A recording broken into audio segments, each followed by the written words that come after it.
Hello and welcome back, everyone. My name is Irdina, and I am really excited with this sixth episode of Unpacking IVCO 2023 blog post. Today, we are going to have a special chat to discuss IVCO 2023 blog post topics and make it accessible for everyone, especially to those who are unable to have time to read it all. Our special guest for today, Zach Cohn, who wrote Building a Movement Connecting Active Youth with Volunteer Organization, and Chimge, who is a project manager who helped manage the creation of ivolunteer.mn. And we are going to break it down in this interview. So let's start. Hello to both of you. Thank you so much for having us on this lovely Friday evening. And before we dive into this topic, I think it's best for us to introduce yourself and say hello to our audiences. Maybe we can start with Zach. Yeah, sure. Thanks so much for hosting us and spending your Friday night with us. So I'm Zach. I'm an Australian volunteer from the Australian Volunteers Program. Currently, I'm being hosted by Caritas Czech Republic. We're working within Ulaanbaatar in Mongolia, and right now we're very active in the youth empowerment space with our project All for Youth, Youth for All. And I've been here for 2 years with 2 different assignments with AVP. Now we can invite our lovely guest for today, Chimge. Please say hello to our audience and introduce yourself. Sure. Thank you, Dina. It's lovely to be part of this interview today, and then also thank you for hosting us. So my name is Chimge, and then I'm a project manager of All for Youth, Youth for All project, which is funded by the European Union, which is a 4-year project for youth empowerment in Mongolia. Thank you. Thank you so much, guys. So I think let's dive into the first question, where the topics of the highlights of your blog post, where maybe you can share with us and the listeners the main highlight and also an overview of the program that you have written between the Australian Volunteers Program Innovation Hub and Caritas Czech Republic One for Youth, Youth for All project. Yeah, sure. I'll jump in on this one. So we were very fortunate to be able to partner with the Australian Volunteers Program's Innovation Hub.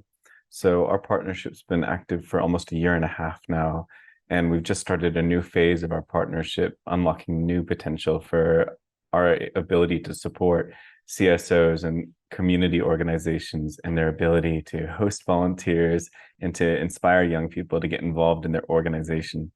So our partnership essentially made possible the ability for us to include these new features on ivolunteer.mn. We completely overhauled the user interface to make it more fun, more interesting for young people. And we also were able to include more statistics about how many people are engaging in volunteering to make it more seem like a mainstream thing, to try and activate more people who are just kind of maybe curious and coming to our website for the first time and seeing that, wow, this is a massive movement. There's more than 4,000 people active on this website and so many different organizations across different industries.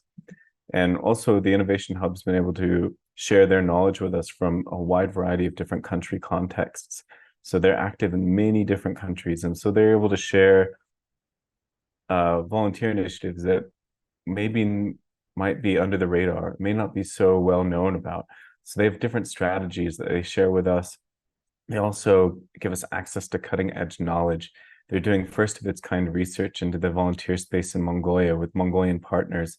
And this has actually unlocked new potential for us. We're seeing statistics and data about volunteering in Mongolia that we've never had access to before. It's never been done. And we're also able to network with other CSOs in the volunteering space in Mongolia. So this is also connecting us and making the ecosystem more connected and giving us the ability to work together on this common cause. the latest iteration of our partnership with the Innovation Hub is the growing volunteering at the community level. And this is a series of workshops using this toolkit that AVP has been developing. And essentially this toolkit is really enhancing our activities in activating volunteering. What we're seeing is new toolkit guides for how do you manage volunteers at the organization level? How do you maintain engagement with volunteers? How do you make sure that they keep coming back to you? How do you make sure that they're actually having an enjoyable time and they keep talking about your organization and spreading the word and also encouraging more people to volunteer at these organizations? And then also, how do organizations strategically use volunteers so they're actually getting a significant investment or a significant return on their investment, considering the amount of time they're putting into training? And this ends up translating into more skilled opportunities for volunteers to come on board. And that's exactly what we want to see in the youth project. We want to see more young people engaged in long-term, meaningful, skilled volunteering. And this is still a very new space in Mongolia. So the ability for us to share new skills and new training guides with the organizations we partner with cannot be understated. It's going to be a game changer, we're thinking. Yeah, it's quite interesting when you mentioned this partnership has been done over 1 year and a half. If I may know, when is it started initially? Yeah, so it started early last year. Oh, that's cool. So, I also read in your blog post, it mentions that the concept of volunteering era in Mongolia derives from the socialist collective era. So, could you share with us like the historical background of volunteering in Mongolia and how has it evolved over the years from your experience?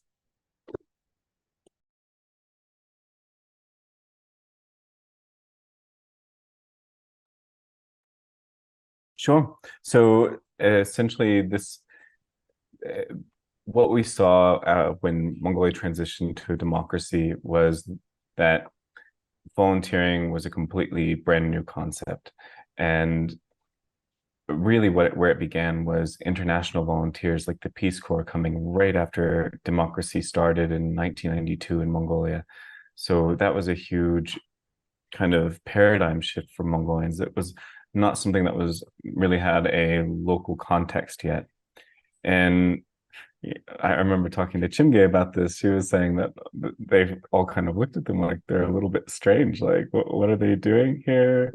And AVP came pretty soon afterwards. The earliest I've heard of someone volunteering here is 2002. So we've got at least 20 years history, probably more, working in Mongolia. And so international volunteers had, I think, a big part on inspiring a local interpretation of volunteering. And what we see is that over the last 20 years, we're seeing a slow climb in the amount of people who are volunteering with local organizations. And what we also see is that even though, if you look at the proportion of how many Mongolians are volunteering now, as it's starting to grow, the proportion is very low. It's less than 1% of Mongolians who do volunteer. But what's amazing to me is that they are volunteering significantly higher than most international contexts. They absolutely exceed even what, like Australia has like a volunteering rate of around 30% of the population, but the amount of hours that we give per year per volunteer is perhaps less than a third compared to what we're seeing in Mongolia. If I remember, I can't remember the stat exactly off the top of my head, but from memory, it's about 100 hours per volunteer per year in Mongolia, which is really extraordinary. So I think that shows that if we can really activate more volunteers in this space, then there's a real potential to really shift how communities are being developed at a local level. And I don't know if Chimge wants to jump in on this and add anything that I might have missed. Thank you, Zach. I just want to share my experience from the beginning of 2000, year of 2000. So the first time I saw international volunteer was at my high school. Our English teacher from Peace Corps, but I'm not sure. I think he was from Peace Corps. So so that was the first time we were introduced to a volunteering concept. So since then, maybe just for the last 2 decades, voluntary work, volunteerism, this concept has been developed in Mongolia, but it's still new concept. And then even the young people and then organizations from both sides, they have a lot of things to learn and develop their culture of volunteering in Mongolia, I think. Yeah, I think it's kind of interesting when you talk about changing of knowledge, and also like you learn from the volunteers as well. It's somehow like sustainable volunteers because it's continuously effort, right? So if I may ask, what's the challenges of the young Mongolian face in trying to find volunteer opportunities, and how does this project address the issues? You want me to start, Zach? Yeah, thank you. From our experience from the last 4 years during the implementation of the project with a lot of volunteers and the civil society organizations working with volunteers, the most challenging thing for Mongolian volunteers is that there are really less volunteering opportunities. Only a few civil society organizations, they work with volunteers for more longer term, sustainably. And just for example, our iVolunteer.mn, this website has like more than 2,000 young people registered, but there are few, not enough volunteering opportunities, but variable. So for many young people, they have different interests, different passions, so they need more variable volunteering opportunities. So this means more different sectors, like state organizations, civil society organizations, also private sectors organizations. They should release more opportunities for young people, more long-term volunteering opportunities. And then our project, just what we did in the last 4 years for improving, developing volunteerism in Mongolia is that we could develop this iVolunteer.mn website, which is a bridge web platform for volunteers, and then on the other hand, organizations seeking for volunteers. As having this this platform, it's a like good resource for both sides to meet their demand and supply. And then also there were very few public events organized in society. So we could like initiate annual big scale of public event for young people, which is called I Volunteer Do You event.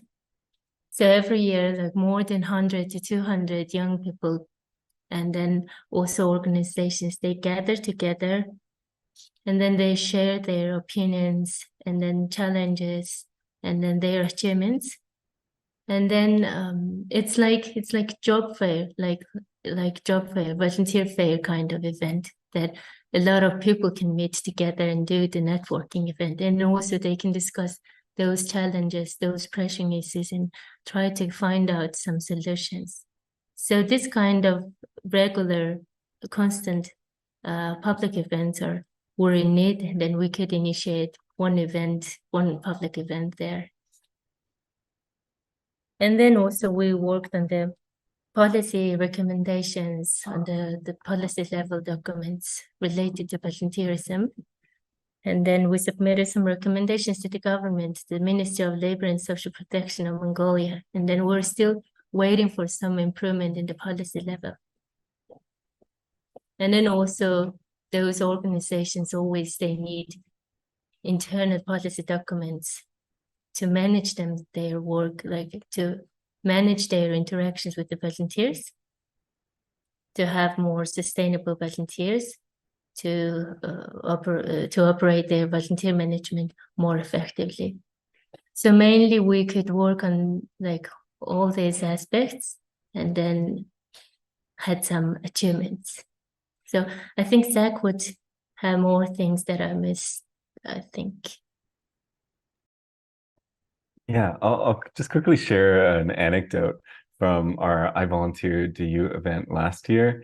And that was my first year attending, and it was just fabulous. It was full of life and excitement, and you could really see young Mongolians are really activated. They really want to be involved in this space. And what we see, I'll just let the phone go for a sec. So, sorry. So essentially at I Volunteered You, I had the privilege of meeting one of our most active young project participants. He's about 16 years old. He's from the countryside of Mongolia. And he was talking to me about his experience with volunteering. And he's already been volunteering for a couple of years, even though he's so young. And he was telling me, you know, I've been waiting for this event for the last year because I've been looking for a new volunteer assignment for about 6 months.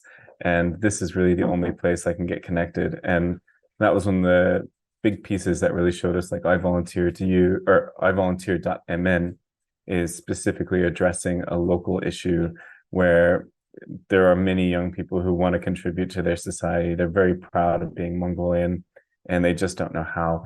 And so we're trying to fix that with ivolunteer.mn. And I think one of the other issues, which we touched on briefly before, was that unskilled volunteerism is the dominant way that young people are able to volunteer in Mongolia right now. And so they're never really able to have a significant amount of responsibility, and they don't really have safe spaces to try new skills in a controlled risk environment. And so we've been developing trainings, and we've already delivered 2 of them, and we're planning on doing 2 more in November this year, with the support of the new information and new toolkits that we're getting from the Innovation Hub, to try and show that young people really have more to offer than just making phone calls to try and organize events.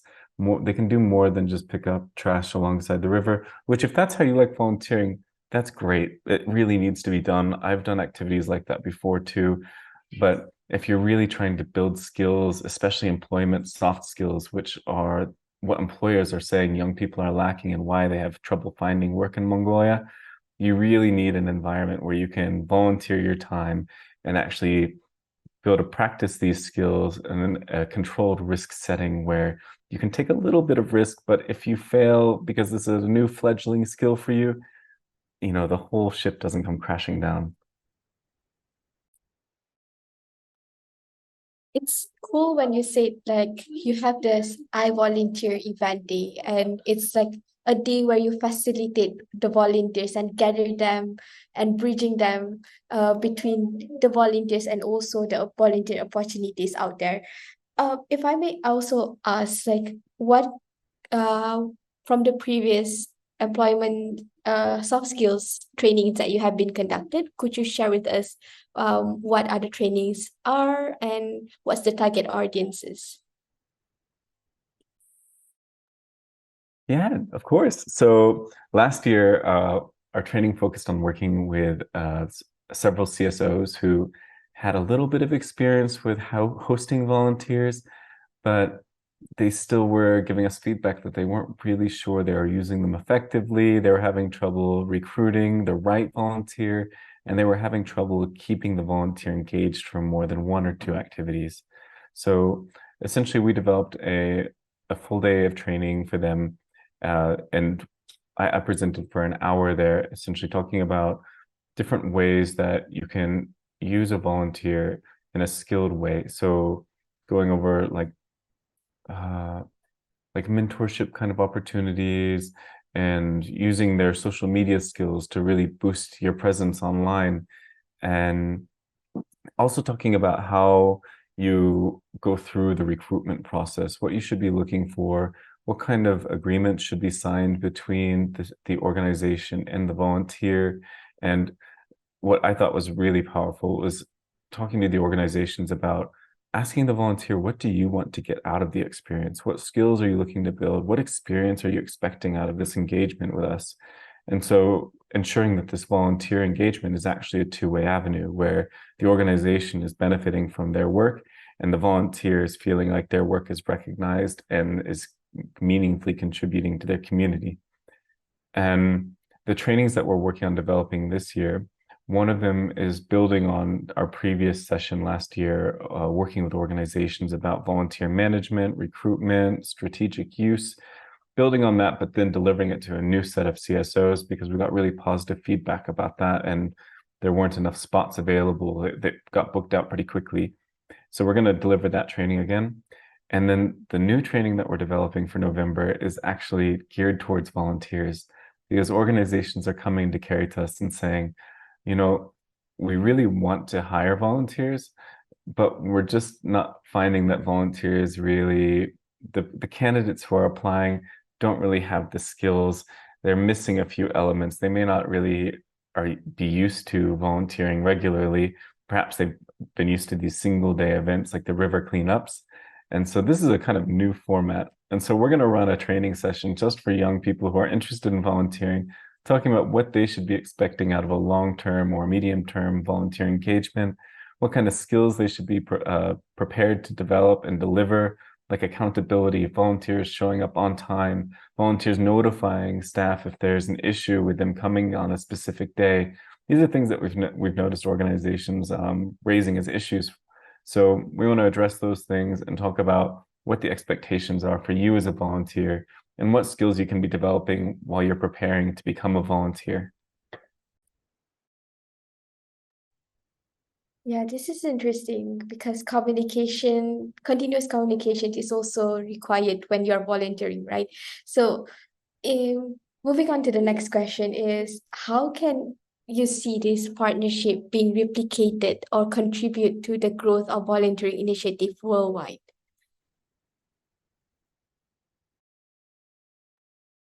I think there's some key lessons that we learned in developing ivolunteer.mn that could definitely be replicated. Like these kind of platforms do exist in other countries. So if your country already has something like that, then it doesn't really make sense to duplicate it.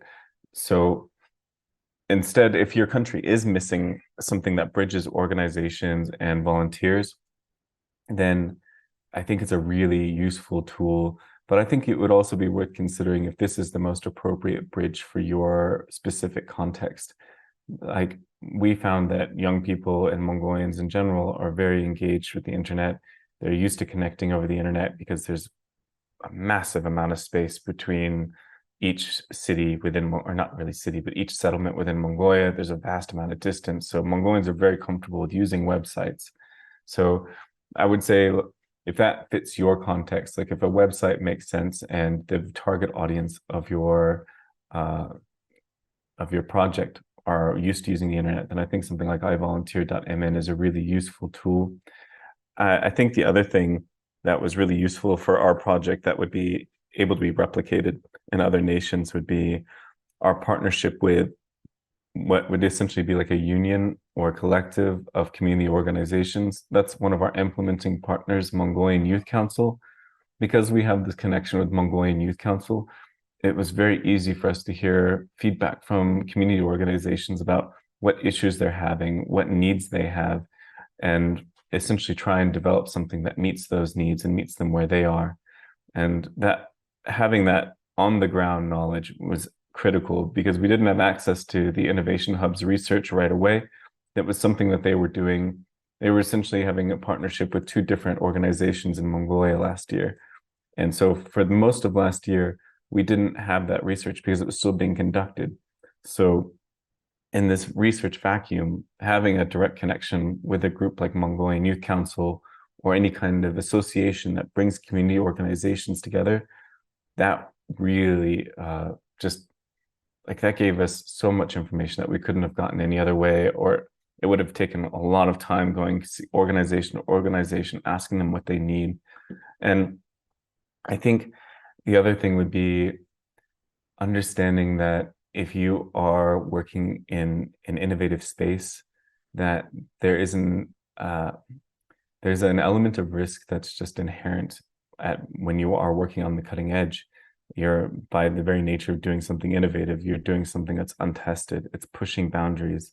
So being ready to adapt and just be flexible, and just being ready and not having really rigid timelines, I think that's also really useful in this setting and gives you more freedom to take on opportunities when they arise, and also be able to mitigate any risks or delays that happen as you're working on this new tool. Oh. Also, I'd like to add or highlight one point, that the one partnership that, however, those online, the website platforms are really must-have things. Also, that the constant regular in-person activities, engagements, always there should be like replicated sustainably. Because sometimes people during those in-person events, they become more open, and then they could discuss more things more openly, and then find really good solutions, and then some solutions. And then also sometimes it helps a lot of, it saves a lot of like effort, the labor, and then finance, the budget from different organizations, preventing duplicating these small initiatives, small actions separately. So having that kind of regular networking activities or big scale of events, they can all gather together, and then share what they're doing, what they're planning, and then collaborate on the same things, and then make it more bigger scale, bigger impactful action throughout the national level.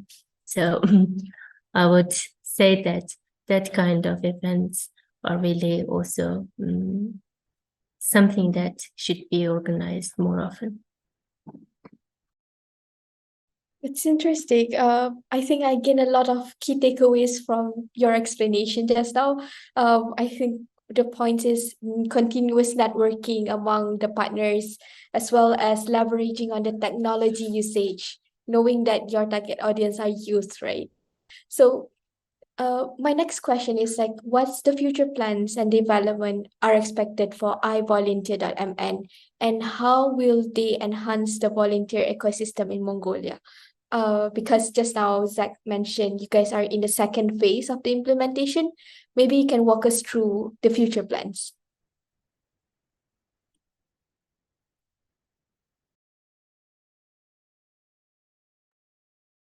Okay, so let me start on this question.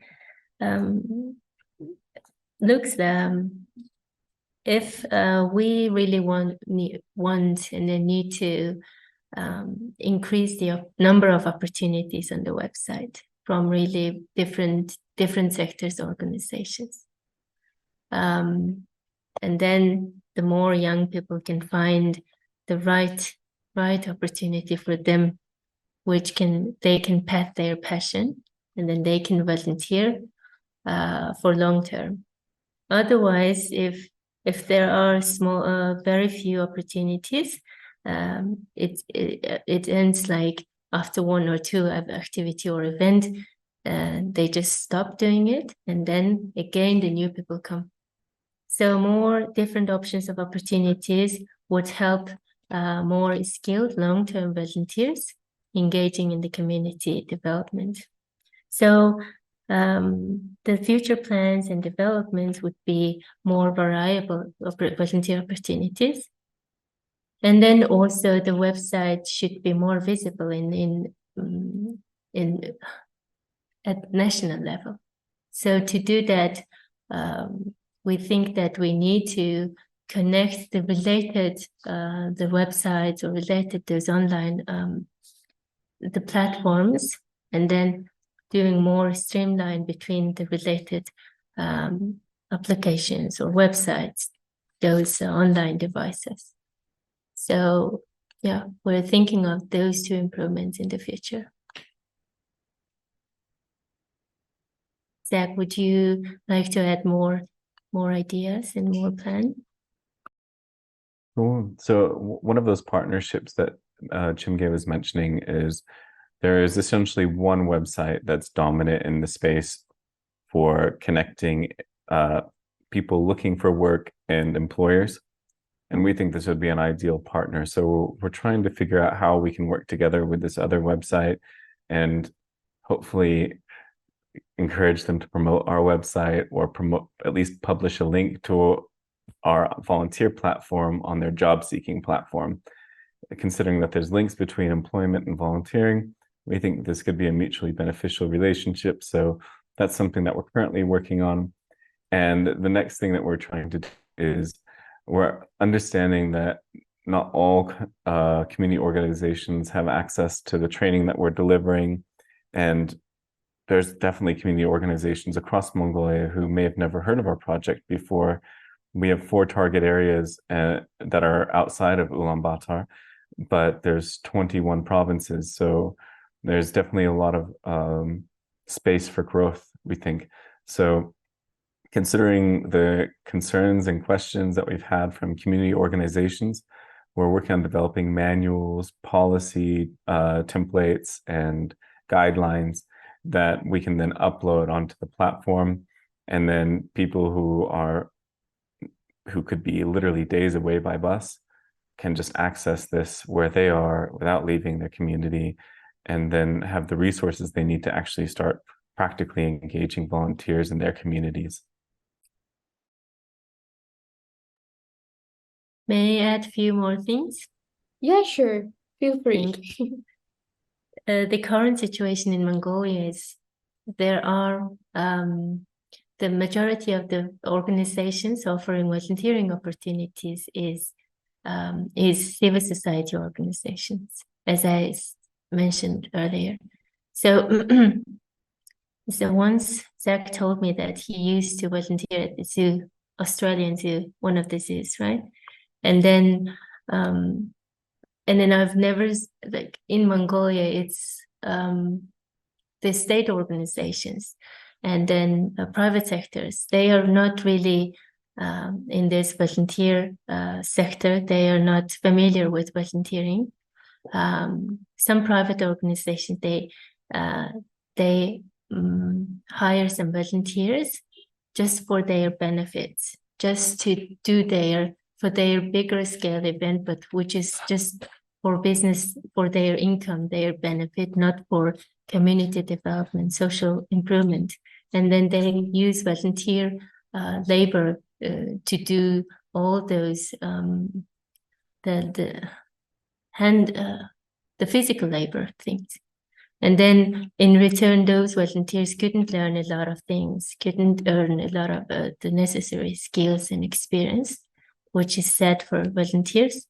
So volunteering should be just the win-win for both sides. And then also volunteers, they need to learn what they need while doing volunteering. So in Mongolia, only civil society organization is main player in volunteerism. So we think more awareness-raising campaigns, activities should be taken, because in public, the general public, they just accept youth are main volunteers, but the other age groups are not familiar with volunteering, and then they couldn't really contribute to volunteering. So we need to raise public awareness, what the volunteering is, why we need to volunteer, what they benefit from, like both sides, what they benefit. So after really successful awareness-raising campaigns or awareness-raising activities, we believe that there would be at least some small improvements would be shown in the community, and then more different age groups would contribute to volunteerism in Mongolia.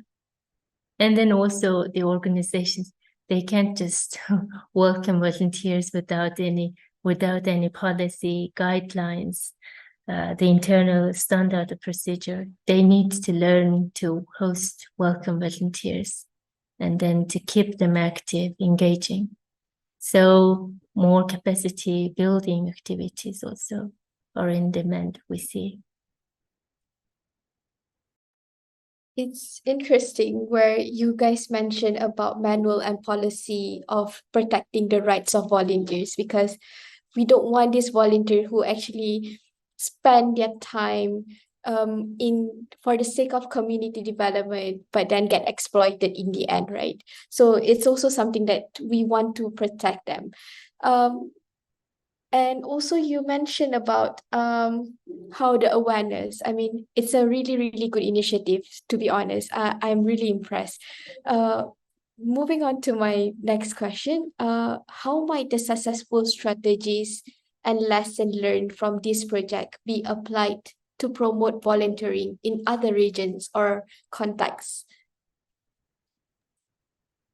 Oh, this is a good question. I like this. So essentially, touching on the awareness raising, like that, we found this to be a little bit of a challenge, and we're still working through it. But again, this is something that we're trying to engage young volunteers to support us on. One thing that I think if you're going to be doing an initiative like this and you're trying to promote youth volunteering in your context, I think it's really important to get outside of your social media bubble and activate people outside of your ordinary reach on social media. So we have a lot of very active people on our pages, but we realize that this is just a tiny slice of all the young people living in our target areas. So we're trying to figure out what the best way to get outside of that is, because ultimately the way that the algorithm works on Facebook is if you are not paying for advertising, you're not getting any organic reach usually outside of your followers, unless you happen to post something that goes viral, which is pretty hard to do. So that's something we're exploring right now. And so we have a youth advisory panel that we convene quarterly, and essentially they're able to answer a lot of these really hard questions that we struggle to figure out, because although we are young, we're not quite as young as most of the people who are beneficiaries of this project. So essentially we ask them, like, how are we able to get more young people on board? And so this is something that we're still going through with our youth advisory panel to adapt our strategies to actually get more young people involved, and young people who may not be traditionally involved with community development. So that one group that I think we're really interested in engaging more would be people living in the Gare district. They often get, they're often not really engaged by international projects unless that project is specifically for people living in the Gare district. And for context, like the Gare district is this group of about 700,000 people. So it's like half the population of our capital here. And they live in gares, and gares are the traditional tent dwellings that Mongolians invented maybe a few thousand years ago. It's an amazing community and it's really dynamic, but again, they're pretty far outside the city with the traffic that we have here. So they often don't get the same access to engage with community organizations as the really activated youth in the city itself. So trying to break outside and engage all young people and try and meet them at their level. What are their specific needs? So another thing that we ask our youth advisory panel is, do you actually want to volunteer, and why or why not? And trying to figure out what are the push and pull factors that are encouraging young people to volunteer, and what's preventing them from volunteering, and why, if they don't want to volunteer, why is that? Like, what is actually causing that perspective? Because a lot of young people that we've talked to have actually said that they view volunteering as just something that you do as part of your university, or it's part of getting a scholarship to go overseas for university. So while it is useful for those things, it's just one element of why people should be volunteering, or one element of the whole fabric of volunteering. So I think that's a really important thing if you're going to be looking at promoting youth volunteering in your area, as figuring out the people who you want to be engaging as volunteers. what are their perspectives on volunteering? What's their understanding of it? What's stopping them from doing it? And also ask those questions of the community organizations too. What's stopping you from having more volunteers? What's your understanding of volunteering and how volunteers can contribute to your organization? And lastly, I think it's really useful to find champions that can show organizations and potential volunteers that volunteering can create dramatic change. And really, there's an amazing thing when you can really activate people power in a community. In Australia, we have a very, very active set of volunteers from all age groups, all demographics, and they really contribute in so many different ways. It's just really amazing to see. So I think having one thing that we use is like at our workshops when we're talking to other organizations about how they can engage volunteers, we will often invite an organization that we know engages volunteers in a really effective way, and one that also has a very large presence in the community, one that has a really positive reputation, and then having them discuss how they do it, what their learning process was, how they got where they are in their volunteer journey. That is a really effective tool. And then at our I Volunteer to You event, we also have young people who have been volunteering for years and are just champions in their own right. We have them discuss this with other young people and try and reframe the narrative around volunteering so that people can see that it's not just about picking up garbage, or if you've had one negative experience with a volunteering organization, it doesn't mean that your next experience would be the same. And what questions you can ask when you're looking at volunteering for an organization to make sure that this organization is going to be an effective use of your time. Shinky, do you have anything to add? Yes, thank you. Of course, I have a lot of things, like a lot of needs, necessities that we have, that we could mention, but since we have limited time, I'd like to mention something that I couldn't mention in the previous questions. So, in Mongolia now, we have only one policy document approved by the government, which is regulations for volunteer registration and then validation. So this document is it's been evaluated now, and then we're expecting the regulation updated within this year, by the end of this year. So we are really hoping for some good improvements in the policy. And then the previous one was not really ideal one. And then the project team with some experts, we developed some recommendations, and then it was submitted to the ministry. And then we hope that recommendations could be helpful to do some changes in the policy. And then Zach just mentioned about low income group. And then the volunteering for those people from low income group is not really possible for them without incentive. So sometimes it seems like the incentive should be given and maybe mentioned in the regulations, that incentive, the volunteers should get incentives, at least to cover their small expense for lunch, communication costs, or transportation. So since those some volunteers from low income group, they volunteer their time, effort, energy, and then again they can't just volunteer financially. It's not fair for them.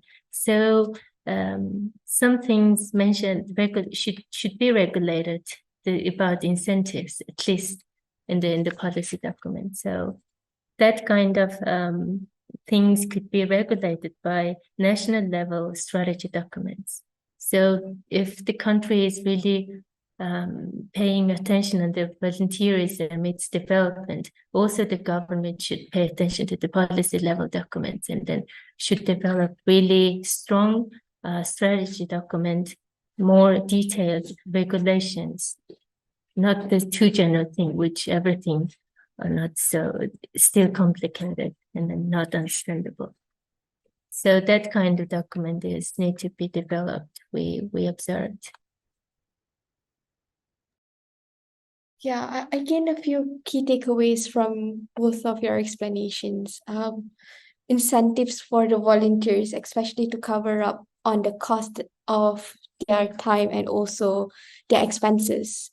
That's number one. And I'm also impressed with the way of I'm volunteering thinking, which is, I would say, thinking beyond and also more inclusive. You're not just thinking of the people in the cities, but also to reach to outskirts areas. And also continuous alignment and expectation between the volunteers and the organizations. I think this you guys are really, really pros in volunteering in Mongolia, and it's really impressive. I think we have a bit of time constraint, but before we close the session, maybe you can have like last words to our audience. Yeah, Chinky, Zach, either of you can start first. All right. Well, we really appreciate the opportunity, and we've been really enjoying reading the blog posts and learning how volunteering is being accelerated in other contexts. And so, yeah, we're definitely keen that you guys are sharing your knowledge with us, and we're going to be kind of trying to see how we can implement similar things in our project. And yeah, if you're interested, please feel free to have a look at our website. It's ivolunteer.mn, and you can just have a quick look. And yeah, we really appreciate you hosting us and hope you all have a wonderful IVCO.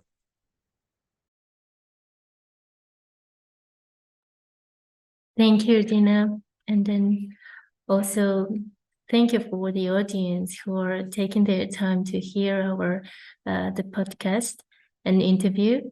And then here we just shared our experience, our achievements, but we're excited to learn something from the event. And then we're so honored to be part of the IVCO 2023. And then we're excited to learn more from the website. However, we're not participating in person. Cool, guys. So I think all the best for both of you, and I volunteering. I'm rooting for you from Malaysia. So I think is all the time that we had for this interview, and it's a very insightful conversation to have to spend the evening with you guys. Thank you for the for Zach. Thank you, Zach, and also Chinge for the time. And to our viewers and listeners, don't forget to explore the conference website at www.IVCO2023.org to read all the blog posts and more. If you haven't registered yet, this is your time to grab this opportunity to be a part of IVCO 2023 Kuala Lumpur. Stay tuned for the next episodes. Bye. Thank you, guys.